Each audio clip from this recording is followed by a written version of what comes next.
Hello, my name is Patrick Harlan, and I'd like to talk a little bit about the differences in men and women and how they communicate. My audience is a little short because my fiance had to run her daughter to the emergency room. And I have to stay here with the other children, pick up other children at daycare. So, not that I don't care, show by a specific example how men and women communicate differently so that we can understand and communicate more effectively to each other. Imagine a scenario in which tired working couple arrive at home after a hard day's work.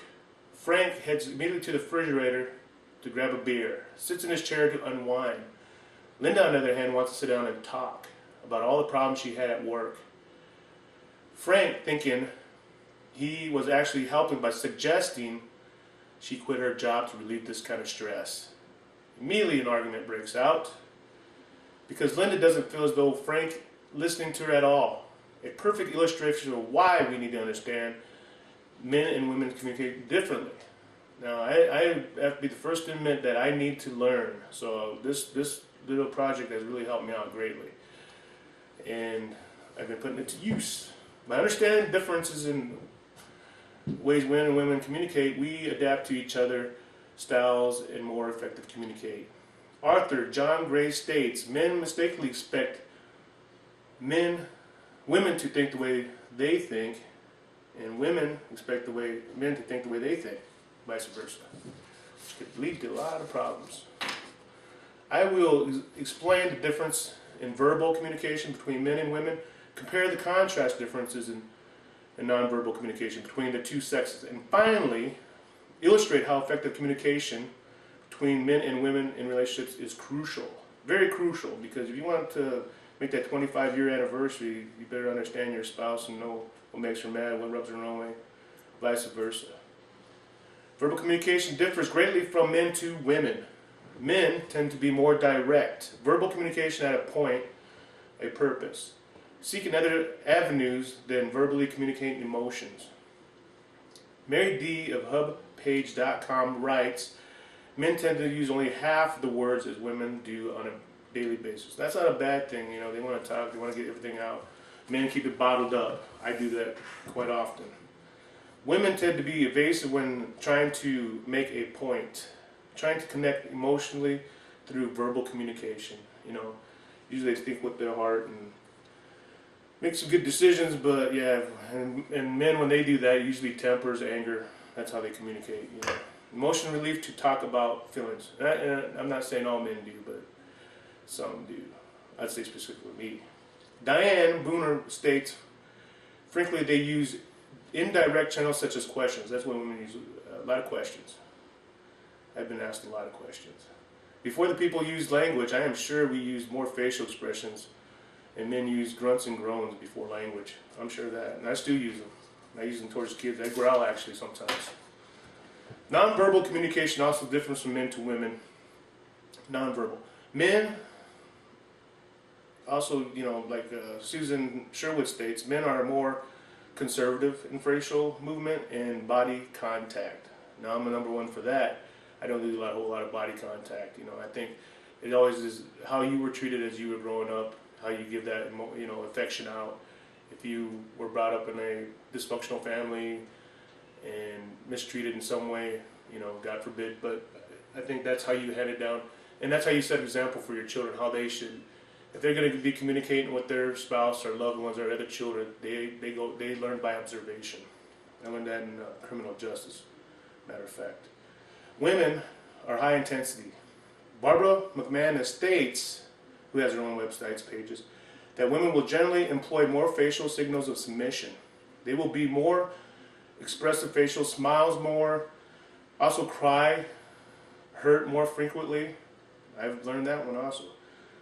Maintain eye contact with speakers or listeners for long times. Avert their eye contact sooner than when passing people. They have more hand movement. Susan Sherwood states that women tend to draw in, keeping arms in and legs close to their bodies. Not only do we need to know how to read our partners, we need to understand their needs and say the right things to get our point across in a positive way.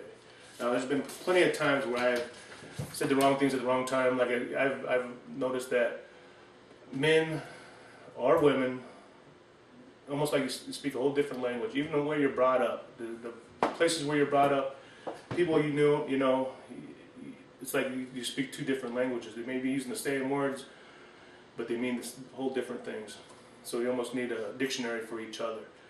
And we're not ever brought up with books. This is how a relationship should be. This is how you talk to people. I mean, they can kind of give you the tools to do that, but we all need to learn by experience and example. Communicate in relationships through men. Need to learn to listen and not just offer advice. I give a lot of advice, I guess, being an older person and being a supervisor. I think I know everything. And sometimes my fiance will do the same, so we butt heads.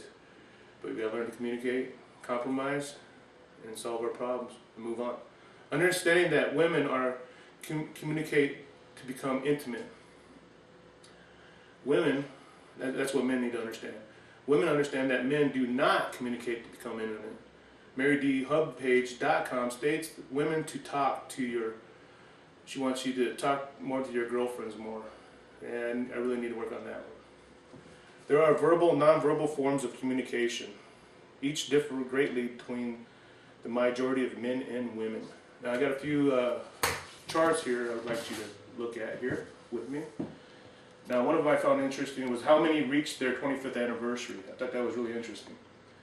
And it's the percentage of the first time, percentage still married who wed for the first time in 1970 through 1974. Now we have 100% naturally from the first year, 5% or 87% after 5 years, 10 years 72%, 61%, and then we have only half of them has actually made it in 25-year period. So that's I don't know if you really consider that good or bad, but take it as you will. And then the other chart I have is actually is divorce per 1,000 people. It's the top 10 countries by divorce rate 2002. This is rankingAmerica.wpress.com. Now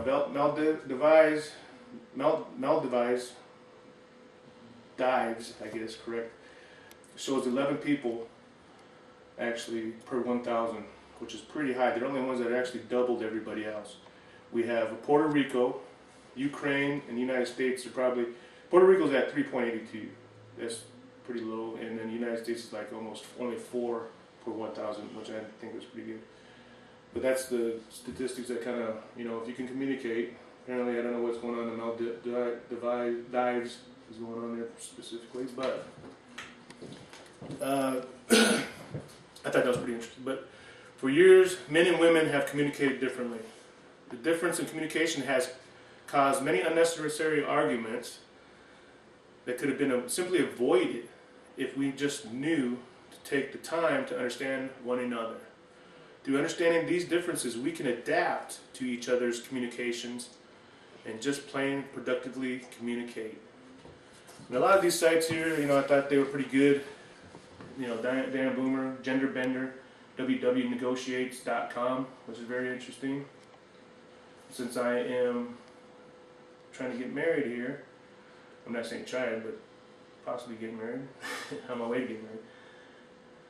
But John Gray was another one. Men are from Mars, women are from Venus, which I thought was really interesting too. And that would be New York Times, or New York City, HarperCollins, 1992 printed his book. So check those out if you're really interested in making things work with your significant other and communicate with them so you get to know them better. Have a great day. Like I said, this mileage is just a little bit short. Hopefully I get to reshoot this to get home and everything. It's going to be hard because I'm feeling too good. Thank you. Have a great day.